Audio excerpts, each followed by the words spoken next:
और मैं कहता हूँ मेरे सेवकाई में मेरी बुलाहट ये है, जैसे प्रभु ने यूहन्ना को कहा प्रकाशित वाक्य उसके 4 अध्याय में, प्रकाशित वाक्य 4 अध्याय 1 वचन, प्रभु को कुछ बहुत कठोर बातें कहनी पड़े यूहन्ना के और यूहन्ना के द्वारा, और इसलिए उसने यूहन्ना को पहले कहा यहां ऊपर आओ।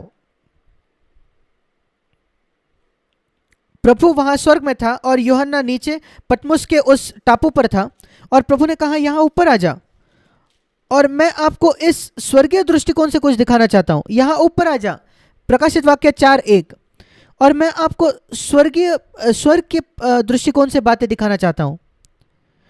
इसी प्रकार मैं अपने प्रचार को करता हूं।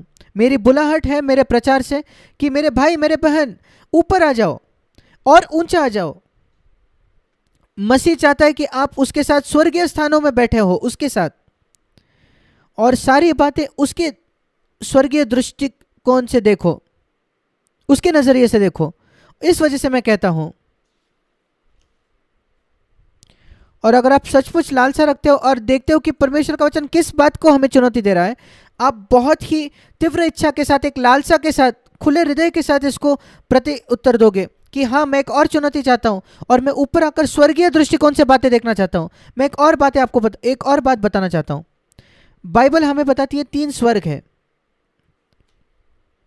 पौलुस कहता है 2 कुरिन्थी उसके 12वें अध्याय में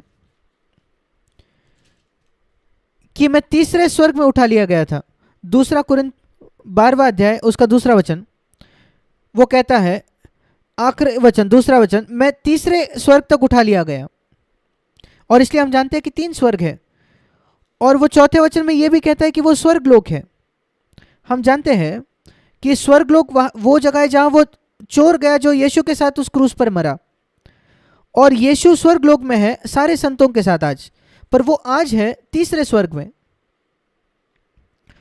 उसके पुनरुत्थान के पहले वो पृथ्वी के अंदर था, आज वो तीसरे स्वर्ग में है। प्रभु उस स्वर्गलोक को ऊपर ले गया, सारे संतों को वहां ले गया। पहला स्वर्ग वो है जिसको हम अपने आसपास देखते हैं। ये सृष्टि सिर्फ हमारी सोलर सिस्टम नहीं, पर ये सोलर सिस्टम से आगे भी जो है, ये मिल्की वे, सारे तारे और कई जो तारे हैं, जो कुछ उसको कहते हो, ये पूरे सृष्टि में, पूरे ब्रह्मांड में, ये पहला स्वर्ग है। उसके आगे एक दूसरा स्वर्ग है, और उसके आगे तीसरा स्वर्ग है जहां परमेश्वर का सिंहासन है, और पहले और तीसरे स्वर्ग के बीच में दूसरा स्वर्ग है, और वहीं शैतान और उसके दूत है, वो जो दुष्ट आत्माएं हैं। वे पहले तीसरे स्वर्ग में थे एक समय, जैसे आप यशायाह 14 में पढ़ते हो और यहेजकेल 28 में भी पढ़ते हो। वे वहां थे परमेश्वर की उपस्थिति में, और जब वे नीचे फेंक दिए गए, वे पृथ्वी पर नहीं फेंके गए, वे नरक में न फेंके गए या आग की झील में नहीं फेंके गए। हम पढ़ते हैं प्रकाशित वाक्य 20 में, यह भविष्य में होने वाला है। शैतान और उसके दुष्ट आत्माओं को अग्नि के झील में फेंका जाएगा। वो तब होगा जब मसीह वापस आएगा और 1000 वर्ष वो राज करेगा, अनंत काल शुरू होने के पहले। इसको काफी समय है। पर अब शैतान नरक में नहीं है, उसके हेडक्वार्टर्स नरक में नहीं है, उसके हेडक्वार्टर्स अग्नि के झील में नहीं है, उसके हेडक्वार्टर्स दूसरे स्वर्ग में है, जिसको बाइबल बताता है स्वर्गीय स्थान। अगर आप मेरे साथ निकाले इफिसियों की पत्री और उसका 6 अध्याय, ताकि आप जाने कि मैं अपने कोई थियोरी नहीं बता रहा, ये सब बाइबल से है। इफिसियों की पत्री उसका 6 अध्याय, वो 11वें वचन में कहता है, परमेश्वर के सारे हथियार बांध लो ताकि तुम शैतान के युक्तियों के सामने खड़े रह सको। और वो कहता है, हमारा मलयुद्ध लहू और मांस से नहीं, परंतु प्रधानों से और अधिकारियों से और इस संसार के अंधकार के हाकिमों से और इस दुष्टता की आत्मिक सेनाओं से है जो आकाश में है या स्वर्गीय स्थानों में है। तीसरे स्वर्ग में नहीं, दूसरे स्वर्ग में। और इसी वजह से जब हम प्रार्थना करते हैं परमेश्वर के जो तीसरे स्वर्ग में है, हम पाते हैं इतनी बाधा होती है। इस वजह से आपको नींद आती है जब आप प्रार्थना करना चाहते हो, क्योंकि दूसरे स्वर्ग में जो कुछ है वो आपको बाधा लाने की कोशिश कर रहा है कि आप आगे न जाओ। हमें मल युद्ध करना होता है। यहाँ लिखा है संघर्ष करना, अधिकारियों के खिलाफ, प्रधानों के खिलाफ, दुष्टताओं के खिलाफ।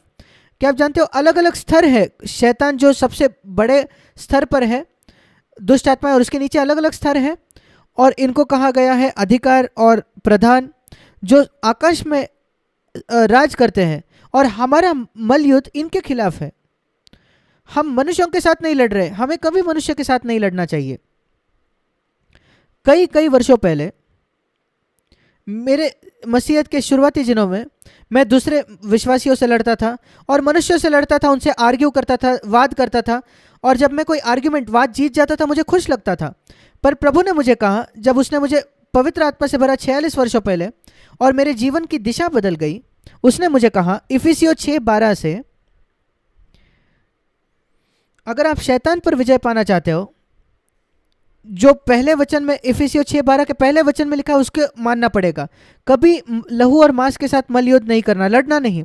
कभी मनुष्यों के साथ किसी भी विषय में नहीं लड़ना, सिद्धांत के बारे में भी नहीं। मैं लोगों से डॉक्ट्रिन या सिद्धांत के विषय में वाद नहीं करता, मैं जो सुनना चाहता हूं उसको स्पष्ट करता हूं। पर अगर मैं किसी व्यक्ति में पाता हूं कि वो वाद करना चाहता है, मैं तुरंत कहता हूं मुझे माफ कर दो। मैं बिल्कुल नहीं चाहता कि मैं आगे इसके बातचीत करूं। आप जो चाहो विश्वास कर सकते हो, क्योंकि मैं देख रहा हूं कि आप सीखने के लिए नहीं आए, आप बात करने के लिए, आर्ग्यूमेंट करने के लिए आए हो। मैं आर्ग्यूमेंट में विश्वास नहीं रखता, मैं मांस और लहू के साथ नहीं लड़ना चाहता। मांस और लहू में मैं किसी के साथ भी किसी भी वजह से नहीं लड़ना चाहता। और उसी समय मैं शैतान पर सामर्थ पाने लगा।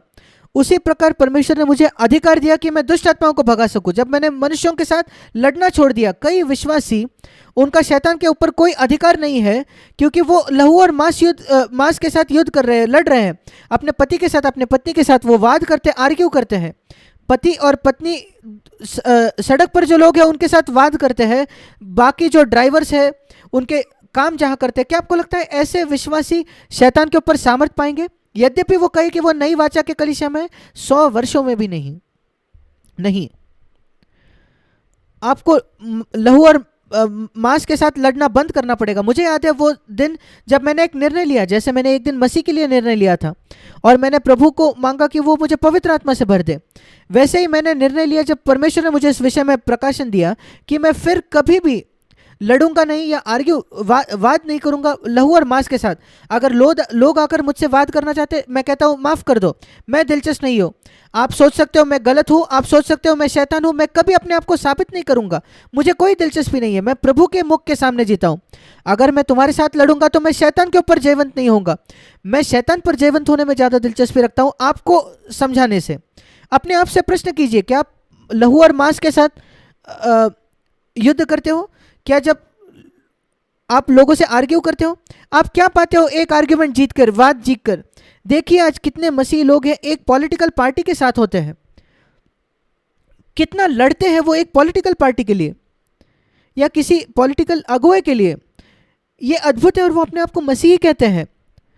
इसलिए उनको इसमें कोई आश्चर्य की बात नहीं कि वो शैतान के ऊपर उनको कोई सामर्थ नहीं है। इतने अधर्म के काम वो करते हैं क्योंकि शैतान उनको उकसाता है और उनको लगता है कि वो बहुत आत्मिक है, क्योंकि कभी ना कभी उन्होंने मसीह को स्वीकार किया। वो मसीही नहीं है, वे इस पृथ्वी के नमक नहीं है, इस जगत की ज्योति नहीं है। वो दूसरों की तरफ भ्रष्ट हो गए हैं, इस संसार के चीज़ों के लिए वो लड़ रहे हैं, लहू और मांस से वो मलयुद्ध कर रहे हैं। और यहाँ ये शैतानी सामर्थ है आकाश में, स्वर्गीय स्थानों में। और बहुत ही दिलचस्प है, पुराने नियम में, हम नई वाचाओं के मसीहों के विषय में कह रहे हैं, पूरे पुराने नियम में कोई भी कभी भी उसने अधिकारों से और हाकिमों से लड़ाई नहीं की। आदम से लेकर मसीह के समय तक, पूरे पुरानी वाचा के समय में कोई लड़ाई नहीं होती थी शैतान से या उसके दुष्ट आत्माओं से। आप शैतान के विषय में पढ़ते हो उत्पत्ति 3 में, कोई उससे लड़ा नहीं, उसने सिर्फ आदम हवा को भ्रमाया और वो चले गया। फिर आप अय्यूब की पुस्तक में उसके विषय में पढ़ते हो, अय्यूब शैतान के साथ लड़ाई नहीं की, उसने तो शैतान का सामना भी नहीं किया। शैतान आकाश में था, स्वर्ग में था, और वहां से वो समस्या ला रहा था अय्यूब के बच्चों में, अय्यूब की जायदाद में, और अपने उसके पत्नी को उकसाकर, उन लोगों को उकसाकर जो कहते हैं कि वो अय्यूब के मित्र थे, अय्यूब को उकसाने के लिए वही अय्यूब कर रहा था। पर अय्यूब ने खुद कोई युद्ध नहीं किया शैतान से। पुराने नियम में कोई भी शैतान का सामना नहीं कर सकता था, लड़ नहीं सकता था। हम कभी शैतान के विषय में नहीं पढ़ते पुराने नियम में। हम पढ़ते इनडायरेक्टली एक बार उसने दाऊद को लुभाया पाप करने के लिए, या एक दृष्टांत हम पाते हैं जकरिया उसके 3 अध्याय में शैतान के लिए जो दोष लगाता है, पर उसके वो छोड़कर हम नहीं पढ़ते। हम दानियल के 1 अध्याय में पढ़ते हैं कि वो स्वर्ग में लड़ रहे हैं, पर दानियल खुद उनसे नहीं लड़ता। पुराने नियम में एक भी संत नहीं है जो कभी शैतान से लड़ा हो। परमेश्वर ने उसकी अनुमति ही नहीं दी, क्योंकि परमेश्वर अनुमति नहीं देता हमारे सामर्थ्य के आगे हमारी परीक्षा होने के लिए, और वो उनके क्षमता से ज़्यादा था पुराने नियम के संतों के लिए शैतान से लड़ने के लिए, वो कुचले जाते। पर एक बार शैतान क्रूस पर हराया गया था, उसके बाद हम शैतान से आज लड़ सकते हैं। और इसलिए पहला व्यक्ति बाइबल में जिसने शैतान का सामना किया वो था यीशु मसीह खुद। आप उसको उसके परीक्षाओं में पढ़ते हैं और उसके जीवन भर वो शैतान का सामना कर रहा था हर समय।